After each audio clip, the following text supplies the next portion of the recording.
Hello guys, once again most welcome to all of you guys. आज हम लोग discuss करेंगे simple past tense, it means past indefinite tense के बारे में। जैसा कि प्रीवियस वीडियो के अकॉर्डिंग जितना भी हम टेंसेस की वीडियो अपलोड कर चुके हैं, इस वीडियो में भी हम लोग जानेंगे हेल्पिंग वर्ब और मेन वर्ब के बारे में। इसके साथ ही साथ हम लोग इसके आइडेंटिफिकेशन के बारे में भी जानेंगे। ठीक है, आइए स्टार्ट करते हैं सिंपल पास्ट टेंस के बारे में। हेल्पिंग वर्ब क्या होगा इसका? इसमें हेल्पिंग वर्ब का यूज़ होगा यहाँ पे डिड। ठीक है, हेल्पिंग वर्ब का यूज़ होगा डिड। लेकिन एक बात आपको माइंड में रखना है कि जो हेल्पिंग वर्ब डिड है, इसको हम लोग अफर्मेटिव सेंटेंस में, किसमें? अफर्मेटिव सेंटेंस में हेल्पिंग वर्ब डिड का जो यूज़ है वो हम लोग एज अ हेल्पिंग वर्ब नहीं करेंगे, एज अ मेन वर्ब करेंगे। लेकिन अफर्मेटिव सेंटेंस में हेल्पिंग वर्ब डिड का यूज़ हम नहीं करेंगे।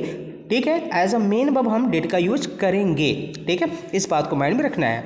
अब यहाँ पे देखिए, जो मेन वर्ब यूज होगा वो होगा वर्ब की सेकंड फॉर्म और वर्ब की फर्स्ट फॉर्म। तो किस केसेस में वर्ब की सेकंड फॉर्म का यूज़ होगा वो भी हम लोग देखेंगे, और किन केस में जो है वर्ब की फर्स्ट फॉर्म का यूज़ होगा वो भी हम लोग यहाँ पे देखने वाले हैं। ठीक है, आइए इसके आइडेंटिफिकेशन की बात कर लेते हैं कि सिंपल पास्ट टेंस का आइडेंटिफिकेशन क्या है।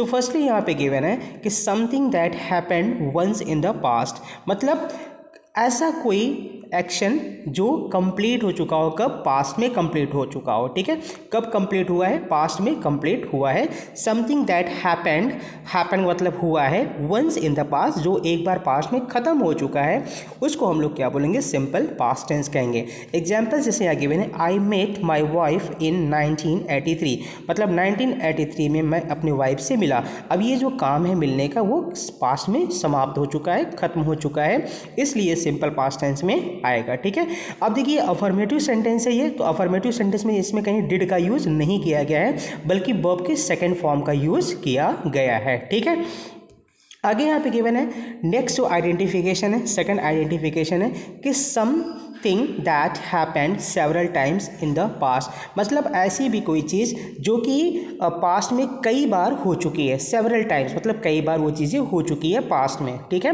यहाँ पे एग्जाम्पल से व्हेन आई वॉज बॉय, जब मैं लड़का था।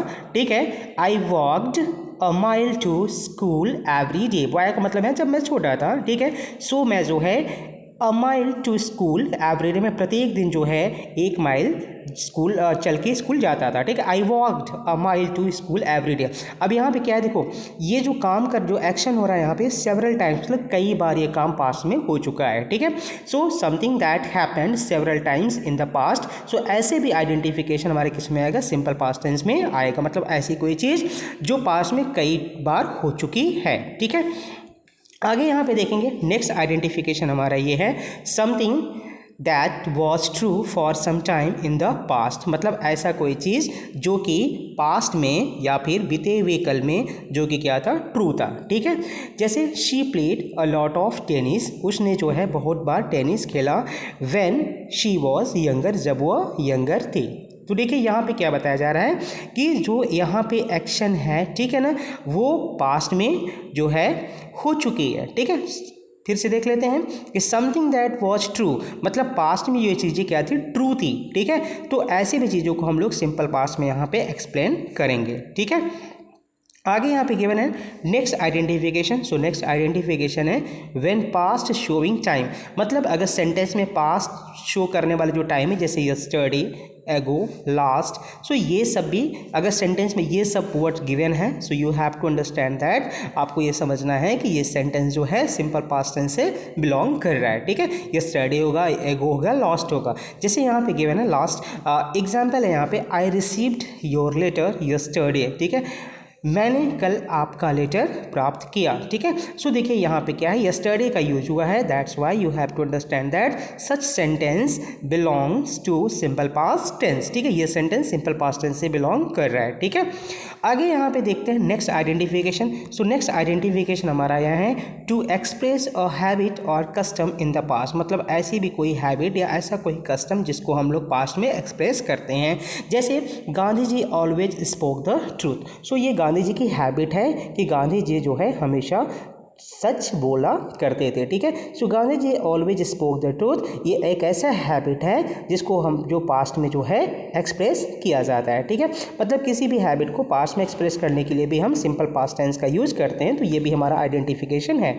ठीक है, आगे यहाँ पे गिवन है to express an action going on at the time of stated, मतलब कि कहने यहाँ बोल रहा है कि टू एक्सप्रेस किसी भी एक्शन को एक्सप्रेस करने के लिए going on at the time stated, जब हमने उस समय बोला कोई चीज़, उस समय कोई एक्शन चल रहा था, उस एक्शन को एक्सप्रेस करने के लिए भी हम सिंपल पास्ट टेंस का यूज़ करेंगे। ठीक है, जैसे कि एग्जाम्पल यहाँ पे गिवन है कि she was watching the TV. ठीक है, वह टीवी देख रही थी। When I went to her house, जब मैं उसके घर गया। फिर से समझ लेते हैं कि किसी भी जो है एक्शन को एक्सप्रेस करने के लिए जब मैंने स्टेटेड, मतलब जब मैंने वो स्टेटमेंट दिया था, उस स्टेटमेंट के समय जब वो एक्शन जो है चल रहा था, सो ऐसे भी जो है चीज़ों को हम लोग सिंपल पास्ट टेंस के अंतर्गत रखते हैं। जैसे यहाँ फिर से एग्जांपल देख लेते हैं। शी वॉज वॉचिंग टीवी, मतलब वह टीवी देख रही थी। व्हेन, जब I went to her house, मैं उसके घर गया। ठीक है, आइए इसके स्ट्रक्चर के बारे में देख लेते हैं कि इसका जो स्ट्रक्चर है कैसे बनेगा। ठीक है, सो अफर्मेटिव सेंटेंस में इसका स्ट्रक्चर कैसे बनेगा देख लेते हैं। सबसे पहले आपको सब्जेक्ट रखना है, फिर वर्ब के सेकंड फॉर्म का यूज करना है। ठीक है, कोई भी सब्जेक्ट हो आपका, चाहे सिंगुलर सब्जेक्ट हो चाहे आपका प्लूरल सब्जेक्ट हो, सभी के साथ आपको वर्ब के सेकंड फॉर्म का यूज करना है। सिंगुलर सब्जेक्ट में मैंने आपको ऑलरेडी बताया कि ही, शी, इट और सिंगुलर नाउन आते हैं, और प्लूरल सब्जेक्ट में आपके I, we, they, you and plural noun आते हैं। तो कोई भी सब्जेक्ट हो, सभी के साथ आपको वर्ब के सेकंड फॉर्म का यूज करना है, उसके बाद ऑब्जेक्ट का यूज़ करना है, देन अदर वर्ड्स का यूज़ करना है। जैसे यहाँ पे एग्जांपल से आई केम यस्टरडे, तो आई यहाँ पे क्या हो जाएगा, आई यहाँ पे सब्जेक्ट है, केम यहाँ पे वर्ब के सेकंड फॉर्म है। ठीक है ना, एंड यहाँ पे यस्टरडे आपका क्या आएगा, एज अ ऑब्जेक्ट यहाँ पे मैंने यूज़ कर दिया है। ठीक है, सो आई केम यस्टरडे। ठीक है, एक चीज़ यहाँ पे मैं बता दूँ आपको, ये जो आई केम यस्टरडे है, ठीक है ना, ये आई केम यस्टरडे है, इसका मतलब है कि मैं कल आया। ठीक है, सो यस्टरडे को आप जो है क्या लेंगे, ये एज अ अदर वर्ड लेंगे, न कि ऑब्जेक्ट लेंगे। ठीक है ना, न कि ऑब्जेक्ट लेंगे, ये एज अ अदर वर्ड है। यहाँ पे कोई ऑब्जेक्ट नहीं है तो हम एज अ अदर वर्ड यहाँ पे यूज़ करेंगे इसको। नेक्स्ट नेगेटिव सेंटेंस है। अब देखिए नेगेटिव सेंटेंस में क्या चीज़ है, यहाँ पे नेगेटिव सेंटेंस का जो स्ट्रक्चर बनेगा वो बनेगा सब्जेक्ट एंड डिड नॉट। यहाँ डिड नॉट को कॉन्ट्रैक्शन फॉर्म डिडंट भी होता है। ठीक है, एंड वर्ब की फर्स्ट फॉर्म, यस आपको यहाँ पे माइंड में रखना है कि वर्ब के सेकंड फॉर्म का यूज हम लोग जो है सिंपल पास्ट टेंस के अफर्मेटिव सेंटेंस में करेंगे, लेकिन नेगेटिव में हमको जो है वर्ब के फर्स्ट फॉर्म का यूज करना है डिड नॉट के साथ, plus object plus other word. जैसे आई डिडंट नो यू, मैं आपको नहीं जानता था। ठीक है ना, सो आई डिड नॉट का कॉन्ट्रैक्शन फॉर्म यहाँ डिडंट हो गया, और वर्ब की फर्स्ट फॉर्म यहाँ पे नो हो गया, यू यहाँ पे ऑब्जेक्ट हो गया। ठीक है, अदर वर्ड कुछ नहीं है इसलिए यहाँ पे कुछ मेंशन नहीं किया गया। नेक्स्ट यहाँ पे एक चीज़ आपको माइंड में रखना है जो कि यहाँ एज ए नोट गिवन है। क्या नोट है, don't use didn't with never. Yes, never अगर सेंटेंस में आपको यूज़ करना है तो नेवर के साथ आपको डिड नॉट का यूज़ नहीं करना है। जैसे एग्जांपल यहाँ गिवन है, शी नेवर अचीव्ड एनीथिंग। ठीक है, तो देखिए यहाँ पे जो है नेवर अपने आप में एक नेगेटिव वर्ड्स है जो एक नेगेटिव सेंस देता है, इसलिए यहाँ पे आपको डिड नॉट का यूज़ करने की नीड नहीं है। सो जो है डिड नॉट का यूज जो है नेवर के साथ नहीं करना है। ठीक है, अब यहाँ पे इंटरोगेटिव सेंटेंस का स्ट्रक्चर देख लेते हैं कि इंटरोगेटिव सेंटेंस का स्ट्रक्चर कैसे होगा। सो सबसे पहले मैंने आपको बताया था कि इंटरोगेटिव सेंटेंस जो होते हैं 2 टाइप्स के होते हैं। तो यहाँ पे फर्स्ट जो टाइप है जो यस या नो टाइप वाला है, उसमें सबसे पहले क्या से स्टार्ट होगा सेंटेंस, तो क्या के लिए हम यहाँ पे डिड का यूज करेंगे। ठीक है, कोई भी सब्जेक्ट हो सभी के साथ आपको डिड लगाना, चाहे सिंगुलर सब्जेक्ट हो चाहे प्लूरल सब्जेक्ट हो।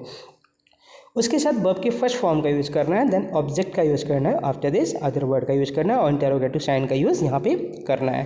ठीक है, जैसे कि एग्जांपल यहाँ पे गिवन है कि डिड यू नो हिम, मतलब क्या तुम उसे जानते थे। So did you know him, यहाँ पे डिड से स्टार्टिंग हुआ, फिर यहाँ पे सब्जेक्ट आ गया, यहाँ पे वर्ब की फर्स्ट फॉर्म आ गया, फिर यहाँ पे ऑब्जेक्ट आ गया। ठीक है, फिर क्वेश्चन मार्क्स आ गया यहाँ पे।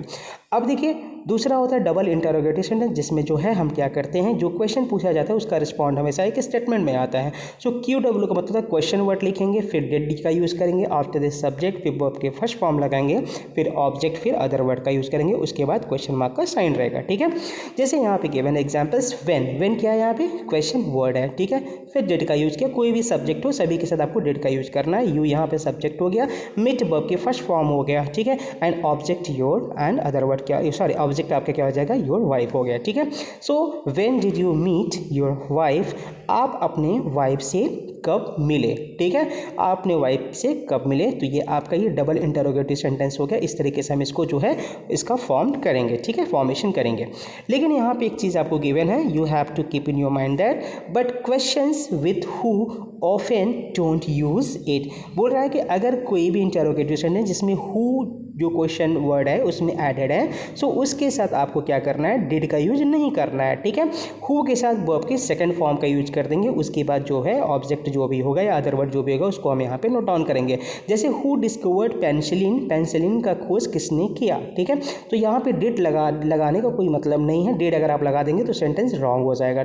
सो हु के साथ अफर्मेटिव सेंटेंस में आपको वर्ब के सेकंड फॉर्म का यूज करना है, ठीक है। यहाँ पे जो है हेल्पिंग वर्ब डिड का यूज आपको नहीं करना है, ठीक है। सो आई होप कि आपको ये सिंपल पास्ट टेंस जो है समझ में आ गया होगा और एक कंप्लीट वीडियो है सिंपल पास्ट टेंस का। मैंने इसमें पूरे कॉन्सेप्ट्स प्लस स्ट्रक्चर्स को भी मैंने बता दिया है।